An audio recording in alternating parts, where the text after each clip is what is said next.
Pinay na rescue sa isang human trafficking ring sa Malaysia at iba pang update ating tatalakayin kasama si Ms. Dana Sandoval, ang tagapagsalita ng Bureau of Immigration. Ms. Dana, magandang tanghali po.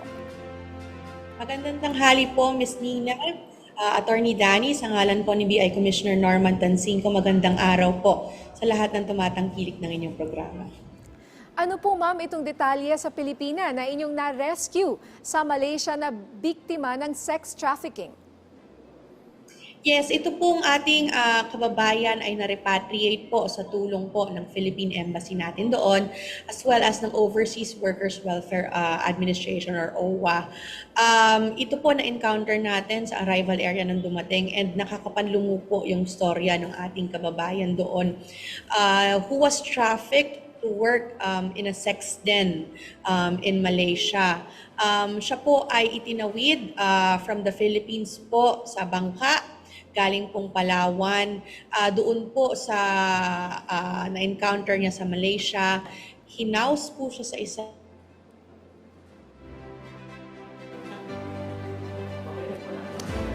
Babalikan po natin si Ms. Dana Sandoval, ang tagapagsalita po ng Bureau of Immigration.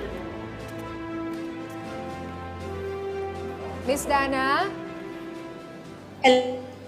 Okay. Hello? Yes, ma'am. Go ahead. Naghang po kasi kayo. Magandang tanghali. Yes, pakiulit na lang po yung Yes, alright sinasabi po. niyo kanina. Yes, opo. Through the embassy po and OWA, nailigtas po yung ating kababayan. Dinala po siya sa brothel in Malaysia. She was transferred from one brothel to another. Hindi po siya pinapakain hanggat hindi siya nakakapag-perform ng sex work doon po sa mga kliyente niya. The really sad thing siguro about it was she was forced to do abortion. During the entire process, she was not even given access to contraceptives para man lang maipagtanggol ang kanyang sarili niya. So, punerasa siya na magpa-abort nung nalaman na buntis siya. And talagang hindi lang po siya nag-iisa doon sa brothel na yun. There were also other victims at nakatakas lamang siya doon sa brothel. Detalye na po ba sa mga suspect na gumawa nito sa ating kababayan?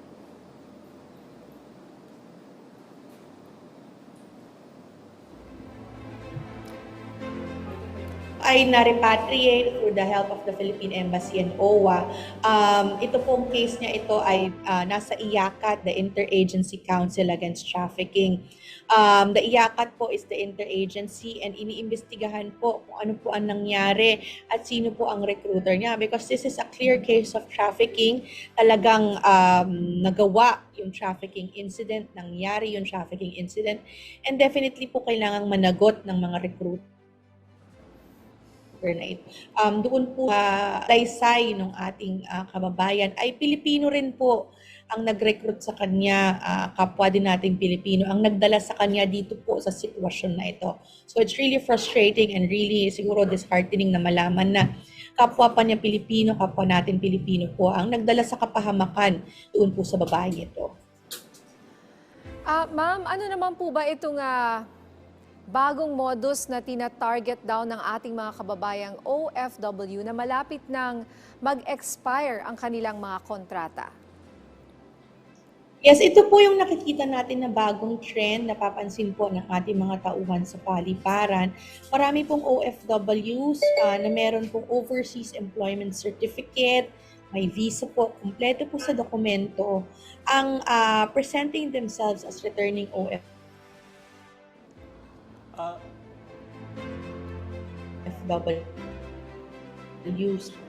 This is actually related sa third country recruitment. In these cases po, ang kababayan po natin ay nagpipresenta ng dokumento, halimbawa papuntang usually Middle Eastern countries like the Kingdom of Saudi Arabia or UAE. But the reality is sa ibang bansa po siya pupunta, meron po siyang bagong trabaho na pupuntahan. Ang tinatarget po yung mga pa-expire na ang kontrata.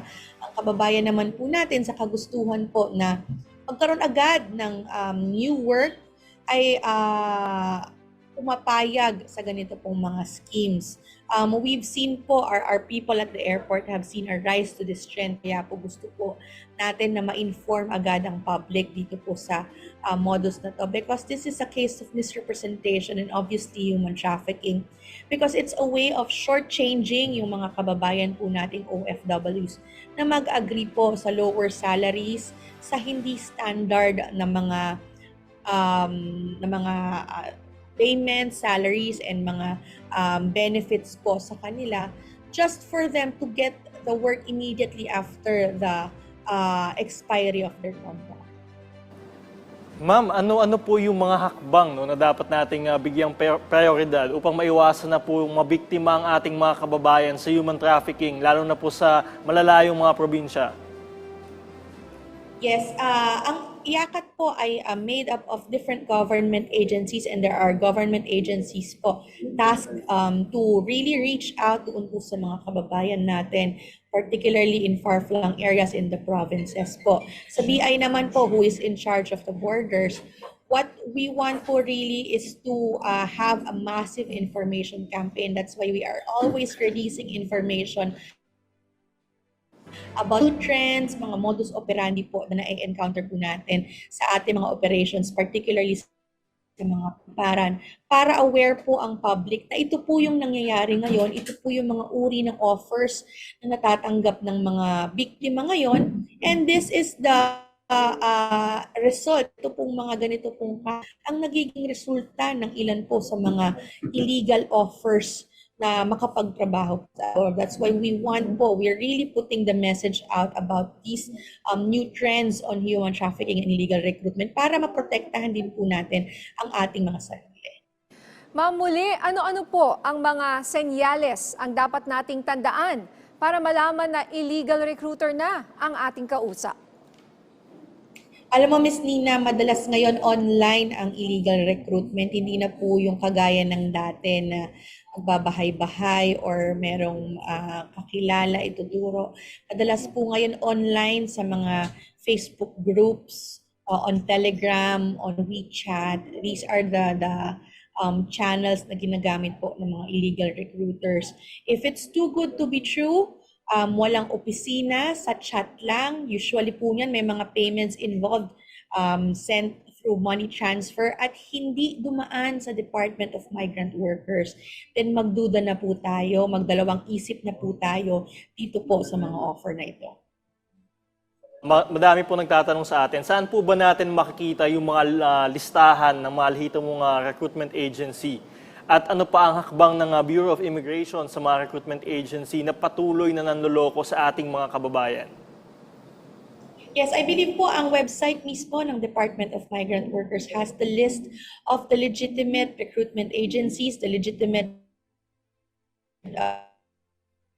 job openings abroad, and it's very easy na po, pinadali na po nila yung proseso ng pag-a-apply sa pagtatrabaho. Kaya yun po ang gawin natin if we wish to work abroad.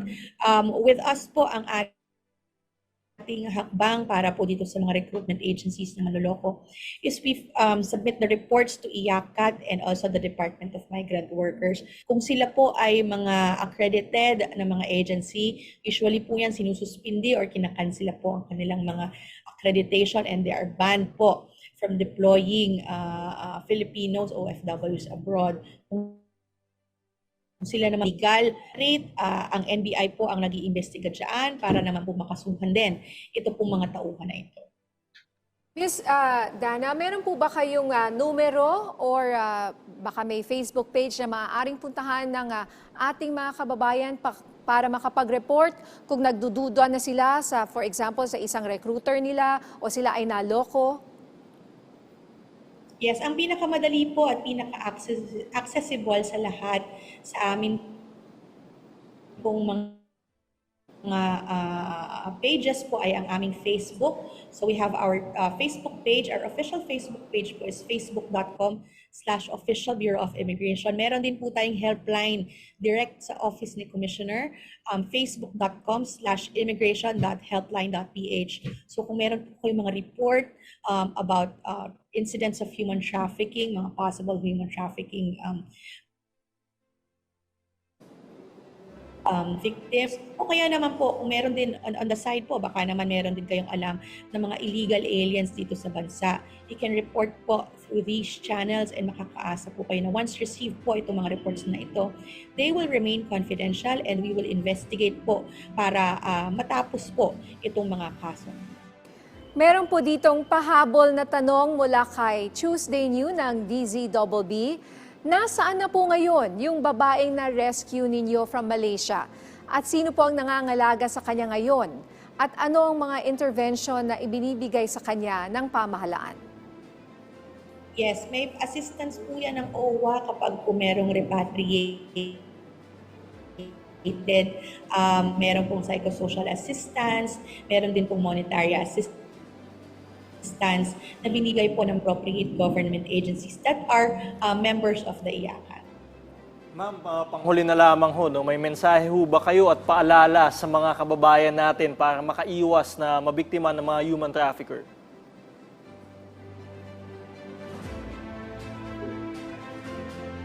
Yes, Attorney Danny, siguro walang maloloko kung walang magpapaloko. I think that's really an important reminder to everyone na hindi po tayo maloloko if we are guarded, prepared po tayo at alam po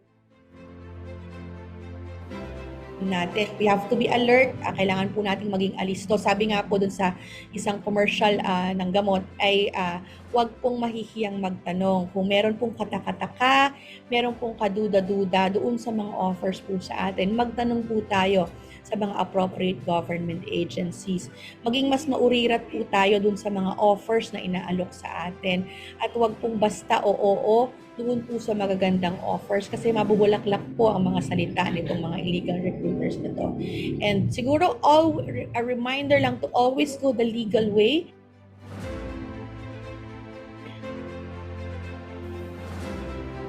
Huwag po tayong papalo sa illegal means, always go to the legal way po dahil this is for your safety and also your protection. Okay, maraming salamat po sa inyong oras, Ms. Dana Sandoval, ang tagapagsalita ng Bureau of Immigration.